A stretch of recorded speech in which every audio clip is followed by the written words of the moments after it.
I woke up to the sound of my phone, buzzing like a mosquito with anger issues. I didn't even open my eyes. I already knew what it was. Some breaking news alert that apparently couldn't wait for my eyelids to cooperate. I reached out blindly and grabbed the phone. Another notification. Another. Then another. This is what being a journalist feels like. You don't wake up. You get summoned. I finally opened my eyes, blurry with sleep, and stared at the screen. A politician said something stupid again. Shocking, I know. My editor wanted a quick take. Also shocking. I dragged myself out of bed. Not because I wanted to. Because deadlines don't care about my sleep cycle, my sanity, or my will to live. I splashed water on my face. Looked at myself in the mirror. I had the same expression a laptop battery has at 1%. Dead but pretending. I made coffee. Journalist survival juice. Hot. Bitter. Judging me. While it brewed, I opened my laptop. Emails flooded in like a broken dam. PR statements. Press invites. Angry readers. Angrier readers. Spam. More angry readers. Everyone thinks journalists are out here sipping coffee on rooftops, writing poetic stories while the city wakes up. Let me tell you something. I can't remember the last time I drank a coffee while it was still hot, or the last time the city woke up without waking me up first. I took a sip of the coffee. Burned my tongue. Classic. My editor texted again. Need that first draft in 15 minutes.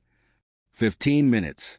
He says that like I'm some kind of machine typing with 8 arms and emotional stability of a robot. No, I'm typing with 2 very tired human hands and the emotional stability of a broken stapler. I started writing.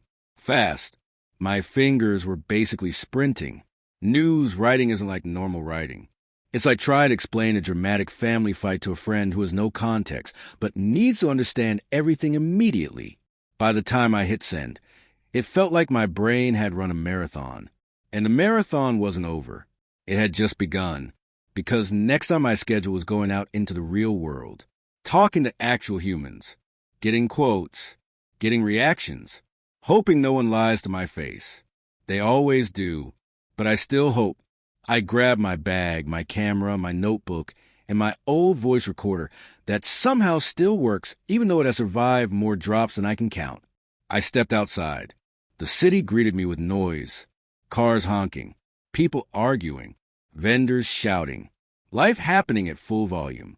This is the part people romanticize when they think of journalism. Walking through the streets, observing, taking notes. What they don't see is the sweat, the noise, the heat, and the constant fear of missing something important.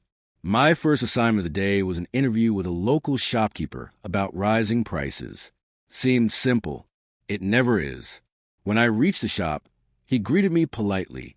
Then the moment I asked for an on-record quote, he froze. Bye. Off the record, the price has gone too high, he said. But you can't quote me. My supplier will kill me. My customers will kill me. Everyone will kill me. This happens more often than you think. People love talking. But the moment they know their words will be printed, suddenly everyone becomes a diplomat. After 20 minutes of talking in circles, he finally gave me a usable line. One line, 20 minutes for one sentence. This job is a puzzle, and half the pieces keep running away. I moved on to the next location. A small protest was happening nearby. My editor wanted photos, wanted video, wanted quotes, wanted everything except my happiness. When I got there, the protesters were yelling. The police were watching. I took out my camera. That was my first mistake. Everyone saw the camera, and suddenly I wasn't a person anymore. I was a target.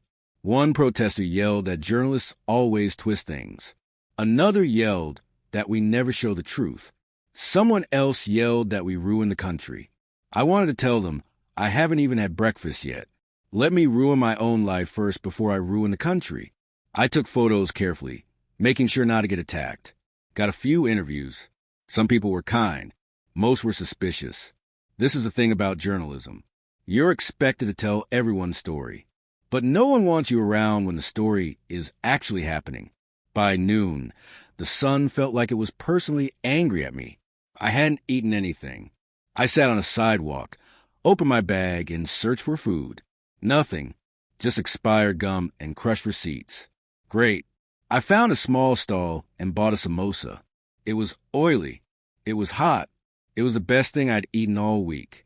I checked my phone. More notifications. My editor wanted updates. A TV station wanted me to comment on the protest. A random stranger emailed me saying my last article was biased because it did not support his personal opinion. People think journalists are fearless. We're not. We're just too busy to process our fear. I headed to my next task. A crime story. These are the ones that stay with you. Not because they're dramatic, but because they're real. Too real. At the scene, the police cordon was still up. People were gathered. Everyone had an opinion. Half of them weren't true. The other half were impossible to verify. I talked to officers, residents, witnesses. A woman, old and tired, told me she couldn't sleep because of fear. Her voice shook as she spoke. That's the part of journalism you never forget. The human voice. When it cracks, when it trembles, when it tells you more truth than the facts ever can. I recorded everything, but my chest felt heavy. People think journalists get used to tragedy. We don't. We just learn to keep moving. By late afternoon, I returned to the office, or what we call an office, a room full of stressed people typing, so fast it sounded like rain on a tin roof. My editor waved me over. He always waves like he's conducting an orchestra of chaos. How soon can you file the story? He asked. I didn't even answer. I just put my bag down and started typing. Fingers numb, brain exhausted, eyes burning. The newsroom smelled like coffee, panic, and deadlines. Everyone was multitasking, writing, calling, editing, arguing, complaining. I typed my crime story first, then the protest piece, then the price hike interview. Each story needed facts, quotes, background, balance, context. Writing one news story feels like assembling a puzzle. Writing 3 in a row feels like assembling 3 puzzles at the same time while someone keeps stealing random pieces. Hours passed. I forgot about lunch. Forgot about water. Forgot about everything except the deadline looming over me like a storm cloud. At one point, another reporter dropped her head on her desk and said she wanted to run away to a quiet mountain in Celti. For a moment, I considered joining her. We joke a lot in the newsroom. Humor is our life jacket. Without it, we drown in stress. Around evening, I finally hit send on the last story. My shoulders cracked. My back protested. But my mind was still racing. Because journalists don't clock out. Not really. News doesn't care that it's evening, or that I'm tired, or that I want to go home and pretend I have a life outside deadlines. I sat back and stared at the ceiling. My eyes felt like 2 heavy stones. But I was done for the moment, a rare moment of silence. Then my phone buzzed. Of course it did. A source told me there was movement in a political case I'd been following for weeks. Exclusive information, a lead no one else had. My exhaustion disappeared instantly. Journalists hate the job all day. But the moment we get a scoop, we feel alive again. I grab my notebook, ask questions, confirm details. Double-checked everything. This part is dangerous. If we get anything wrong, it haunts us forever. People don't forgive journalists easily. Or ever. I typed the exclusive slowly, carefully, like holding something fragile. I sent it to the editor. He replied with a single word. Great. Journalists live for that word. Not praise. Not applause. Just acknowledgement that we delivered something important. By now the sky outside had turned dark.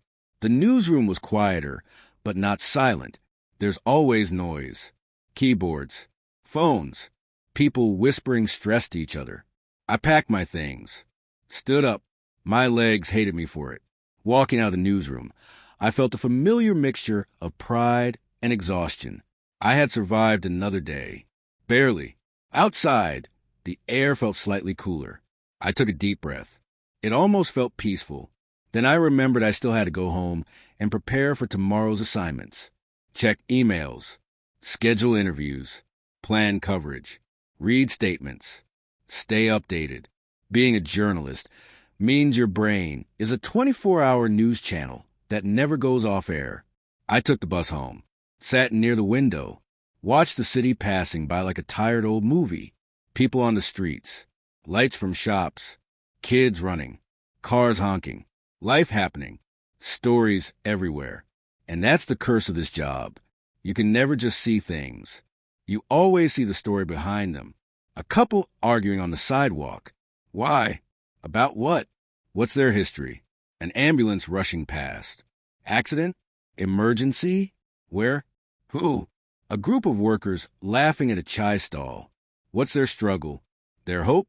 Their news? I reach my stop, walk home slowly. The day was catching up to me. Every step felt heavier. When I finally entered my room, I dropped my bag on the floor and collapsed onto the bed. My body was done. My mind wasn't. I opened my phone one last time, checked messages, checked updates, checked if any disasters happened in the last 10 minutes. Thankfully, no. A miracle. I put the phone aside, closed my eyes, let myself breathe, and in the silence of my tired room, something strange happened. I felt grateful. Grateful for the chaos, for the stories, for the voices that trusted me, for the truth I tried to tell, for the moments when journalism still mattered. This job sucks. It drains you. It breaks you. It steals your time, your peace, your sleep, but it also gives you something nothing else can. A front row seat to the world. A chance to tell stories that would otherwise disappear. A reason to wake up, even when the phone buzzes like an angry insect. I breathe out slowly, let the exhaustion settle in. My eyes grew heavy. My thoughts slowed. My heartbeat softened. Tomorrow will be the same. Maybe worse. Maybe better.